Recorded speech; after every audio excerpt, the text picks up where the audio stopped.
আসসালামু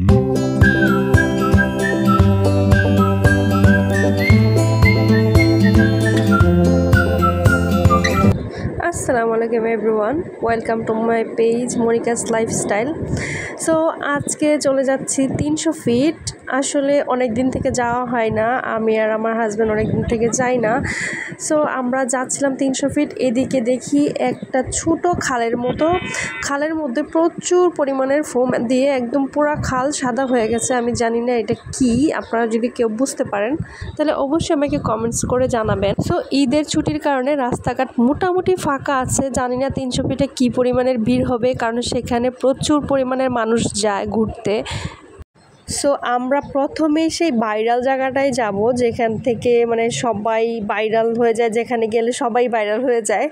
আর টিভিতে নিউজে সব জায়গায় দেখায় যে এই জায়গাটা খুব ভাইরাল, আর এই জায়গাটার নির্দিষ্ট কোনো নাম নেই, সেটা সবাই ভাইরাল নামেই চিনে। সো আমরা ফার্স্টে ওইখানে যাব, কিছু ছবি ক্লিক করব, তারপরে হচ্ছে নীলাবাজার যাব, ওখান থেকে আমরা অনেক কিছু খাবো। সো আমরা অলরেডি 300 ফিটের রাস্তায় চলে আসছি। রাস্তায় প্রচুর ধুলা, মানে সামনে দিয়ে যদি কোনো গাড়ি যায় তাহলে একদম সাদা হয়ে যায় ময়লা দিয়ে। সো কিছু করার নাই, শখ তা যেতেই হবে। সো আমরা থাকি বিশ্ব রোডের কাছেই। সো আমাদের বাসা থেকে 300 ফিট খুব বেশি দূরে না, আধা ঘন্টাও লাগবে না আসতে, 20 মিনিটের মতো রাস্তা রিক্সা দিয়ে। সো খুব কাছাকাছি আমরা থাকি, তারপরেও সময়ের অভাবে আসলে তেমন আসা হয় না। এই হচ্ছে ভাইরাল জায়গা, যেখানে দেখতে পারতেছেন মানুষ, শত শত মানুষের মানে অভাব নাই, মানুষের ভিড় অনেক। ভাইরাল হয়েছে তারপরের থেকে অনেক বেশি মানুষ আসে, এর আগে হয়তো বা এত মানুষ আসতো না। আমরা আগেও এসেছি, বাট এত বেশি রাশ ছিল না।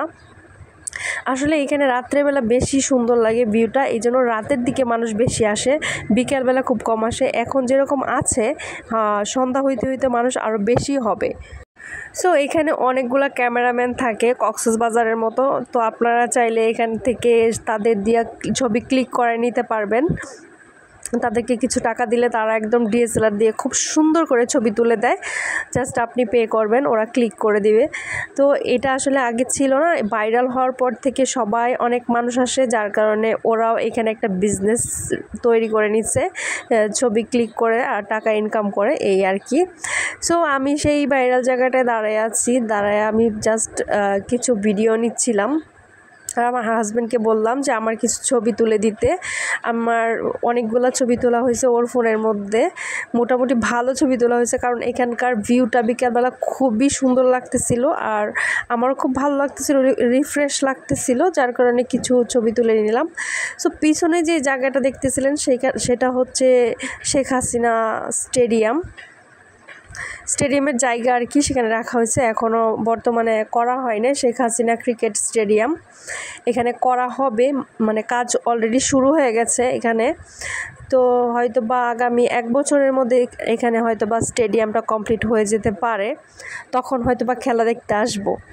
তো এখানে হচ্ছে অনেকগুলা ছবি ক্লিক করা শেষ হয়ে গেছে। তো আমার প্রচণ্ড ক্ষুধা লেগে গেছে, কারণ লাঞ্চ টাইমে আমি তেমন কিছু খাইনি, হালকা পাতলা খেয়েছি, এই জন্য ক্ষুধা লেগেছে। তো ওকে বলতেছিলাম যে আমরা আজকে কি খাবো, একটা ভালো কিছু খেতে হবে।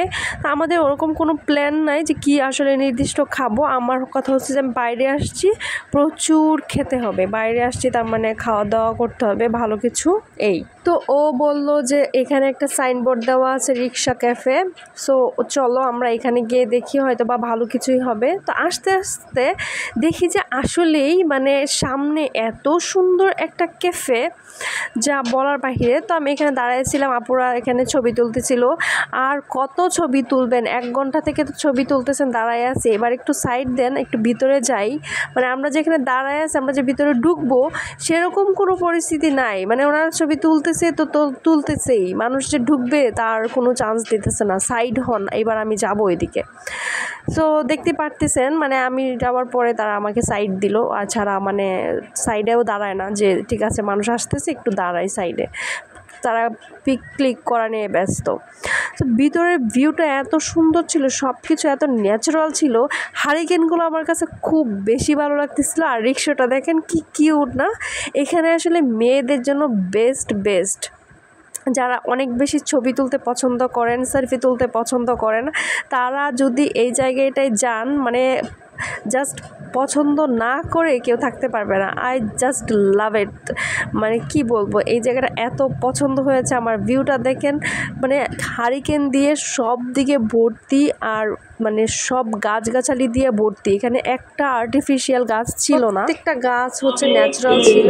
আর এদিকে মানুষ মানে মোটামুটি ছিল, আমরা যাওয়ার পরে অনেক মানুষ চলে এসেছে সন্ধ্যার পরে। আর এখানে লাইভ মিউজিক হইতেছিল, এই জিনিসটা আমার কাছে খুব বেশি ভালো লেগেছে।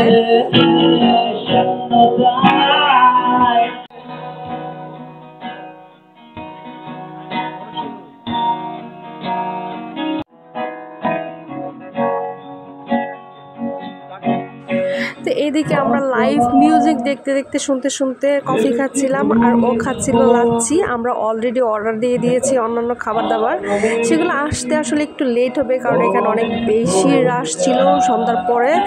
আর হচ্ছে মানে খাবার দাবারগুলো এখানে কোয়ালিটিফুল। আর আমরা যেটা কফিটা খাচ্ছিলাম আর লাচ্ছিটা খাচ্ছিলাম, খাবারটাও অনেক বেশি ভালো ছিল। আর এরকম একটা পরিবেশে মানে এত মজার খাবার খাওয়াটাও আসলে অনেক বড় একটা ব্যাপার।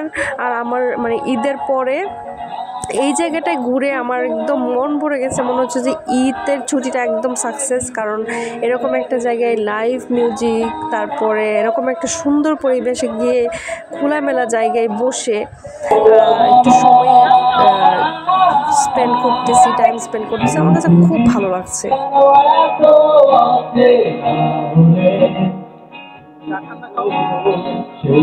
আমি কেন তোমাকে দুঃখ দিলে,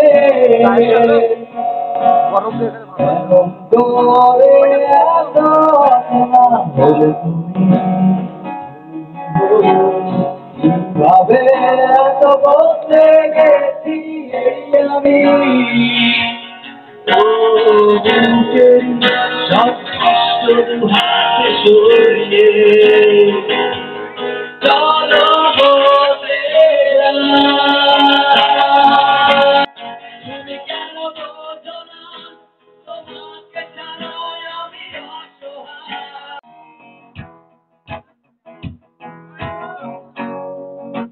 বেশি সুন্দর রেস্টুরেন্টগুলোতে খাবার মজা হয় না, সামনে একটা জায়গা ভালো এগুলোর টেস্ট ভালো হয় না।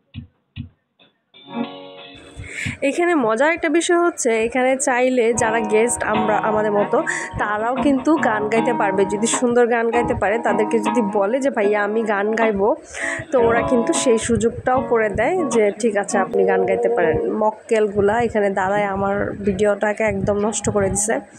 যাই হোক, সো আমরা এখানে বসে বসে গান শুনতেছিলাম।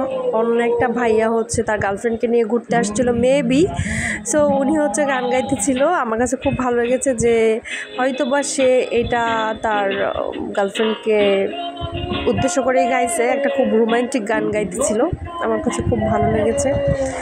সো এই হচ্ছে রিক্সা, আর এই হচ্ছে পরিবেশ। এই ভাইয়াটা হচ্ছে গান গাইতেছিল, ওনার হয়তো বা কাউকে নিয়ে এসেছে তার জন্য, কিংবা তার ভালো লেগেছে।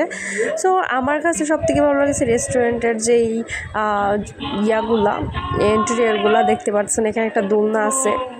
সো আমাদের খাবার অলরেডি চলে এসেছে, আমরা অর্ডার দিয়েছিলাম বিফ বিরিয়ানি। সো বিফ বিরিয়ানিটা চলে এসেছে। সো এখানে কিন্তু একটা টুইস্ট আছে, সেটা হচ্ছে যে তারা কিন্তু এই বাঁশের মধ্যে রান্না করে না, জাস্ট বাঁশের ভিতরে করে নিয়ে আসছেন।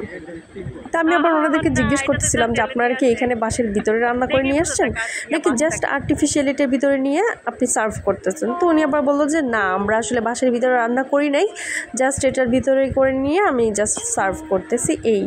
তো যাই হোক, তারপরেও খাবারগুলো অনেক বেশি মজার ছিল, আর কিছু লাগবে না। সার্ভ করাটাও খুব ভালো ছিল, এখানকার খাবার দাবারের প্রেজেন্টেশন খুব ভালো ছিল। সো আমরা অনেক হ্যাপি।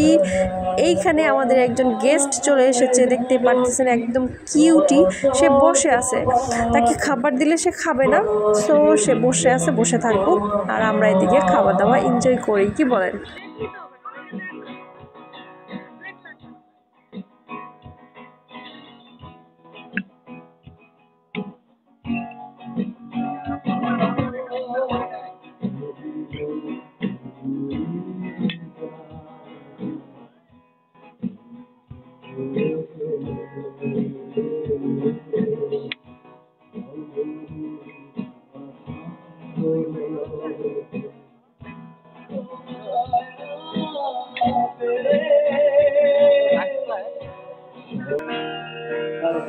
এইদিকে খাওয়া দাওয়া শেষ করে আমার মনে হলো যে এই দোলনাটা আসলে অনেকক্ষণ থেকেই বুক ছিল, আমি একদমই খালি পাই নাই।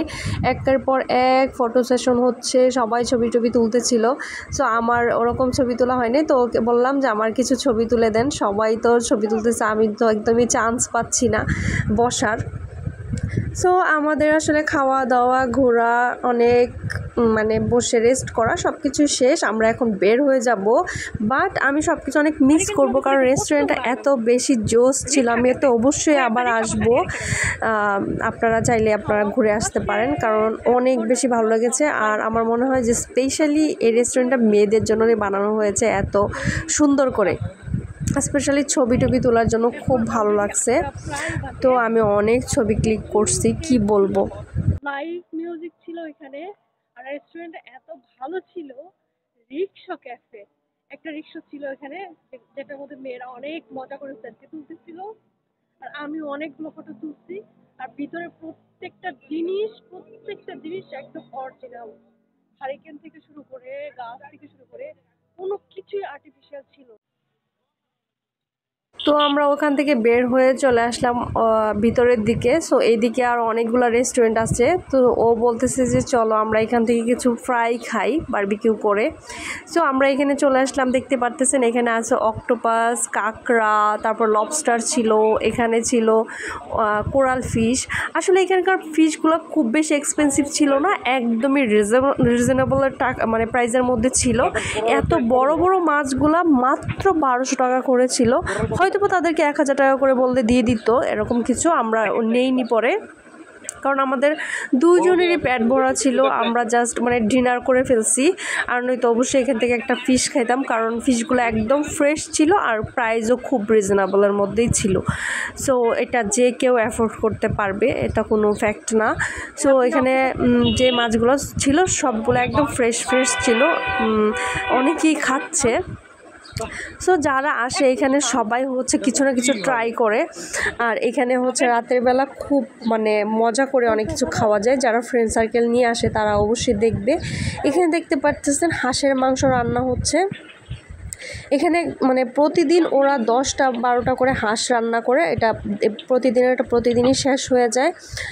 তো এখানে হচ্ছে যেই 250 টাকা করে যেই হাঁসের প্লেটটা দেয়, সেটার মধ্যে 5 পিস মাংস থাকে, বেশি বড় না, মিডিয়াম সাইজের।